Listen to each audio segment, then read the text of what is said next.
Habaib datang ke Indonesia bukan untuk melas. Kami nggak diajarkan minta-minta, saudara. Jangan khawatir.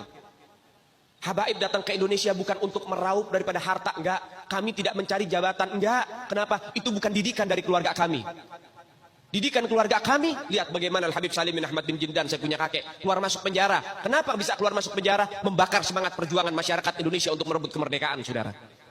Al-Habib Ali bin Abdurrahman Al-Habsyi Kuitang, beliau yang memfatwakan ketika tanggal 17 Agustus Soekarno membacakan teks proklamasi mendeklarasi daripada kemerdekaan Indonesia. Beliau di hari Jumat itu, ba'da Jumat beliau fatwakan, sekarang saya fatwakan setiap tanggal 17 Agustus wajib pasang bendera merah putih di rumah-rumah kalian. Siapa yang nyuruh? Itu fatwa Habib Ali bin Abdurrahman Al-Habsyi Kuitang.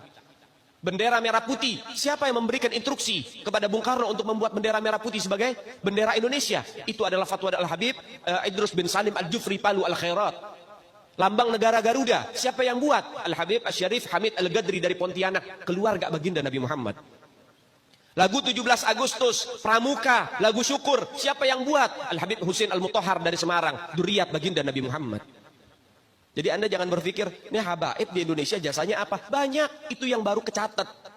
Itu yang baru ketahuan. Masih banyak lagi daripada keluarga Nabi Muhammad yang tidak mau masuk buku karena perjuangannya ikhlas karena Allah dan Rasul. Banyak, saudara. Siapa Imam Bonjol? Semua pasti bilang pahlawan. Betul apa enggak? Imam Bonjol pahlawan Indonesia bukan? Pahlawan nasional bukan? Sekarang siapa namanya Imam Bonjol? Al-Habib Muhammad Syahabuddin, beliau habaib dari kalangan bin Syahab. Imam Bonjol itu bin Syahab, masih daripada kakeknya Habib Rizik, saudara sekalian.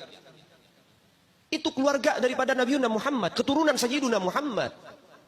Banyak lagi dari kalangan para dzurriyyat Nabi Muhammad SAW yang jasanya besar di Indonesia, tapi kita nggak ada yang tahu. Kenapa? Karena itu kami nggak cari popularitas, kami nggak cari madah pujian. Kami nggak cari tempat kedudukan, yang kami cari ridho Allah dan Rasulnya.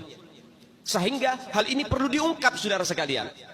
Bagaimana keluarga Nabi Muhammad jasanya besar, dan umat ini harus dihubungkan kembali dan dieratkan kembali kepada keluarga baginda Nabi Muhammad. Ini akhir zaman, kita semua melihat kok bagaimana gencar-gencarnya di media sosial upaya untuk supaya memisahkan umat Islam dengan keluarga baginda Nabi Muhammad. Upaya keras supaya habaib dibenci ada di Indonesia. Mulai Habib dengan kiai diadu, Habib dengan ustadz diadu. Mulai ada hal-hal semacam itu. Apa? Dendam politik, saudara. Gak keluar dari situ. Karena dendamnya kepada Habib Rizik sehingga akhirnya demikian. Habib Rizik itu siapa? Keluarga Nabi Muhammad, keturunan Nabi Muhammad, cucunya Nabi Muhammad. Beliau bukan penjahat kok, bukan koruptor. Beliau nggak pernah bawa lari uang rakyat. Beliau nggak pernah ngerugiin negara. Beliau tidak pernah mencemarkan nama baik negara. Beliau itu bukan penjahat, saudara. Bukan penjahat. Apa masalahnya dia? Sehingga dicecar sedemikian rupa. Cuman masalah prokes doang, 4 tahun, saudara. Berapa banyak di luar sana pejabat, aparat, bahkan rakyat yang melanggar prokes gak ada yang ditahan. Kenapa cuman Habib Rizik yang ditahan? Ini upaya untuk supaya umat Islam benci terhadap keluarga baginda Nabi Muhammad. Hati-hati, saudara sekalian. Nabi bilang, man mata ala bugdi ahlul bait mata yahudiyan atau nasraniyan. Siapa orang yang mati membawa benci kepada keluarga baginda Nabi Muhammad, dipastikan mati dalam keadaan Yahudi ataupun Nasrani, atau dalam bahasa daripada sederhananya mati dalam keadaan murtad. Sahabat tanya, wa in sama wa shalla ya Rasulullah, walaupun orang itu puasa, walaupun orang itu sholat, apa tetap hitung mati murtad? Apa kata Nabi? Wa in sama wa shalla, walaupun orang itu puasa, walaupun orang itu sholat, kalau dia mati bawa benci kepada keluarga Nabi Muhammad, dipastikan mati dalam keadaan murtad.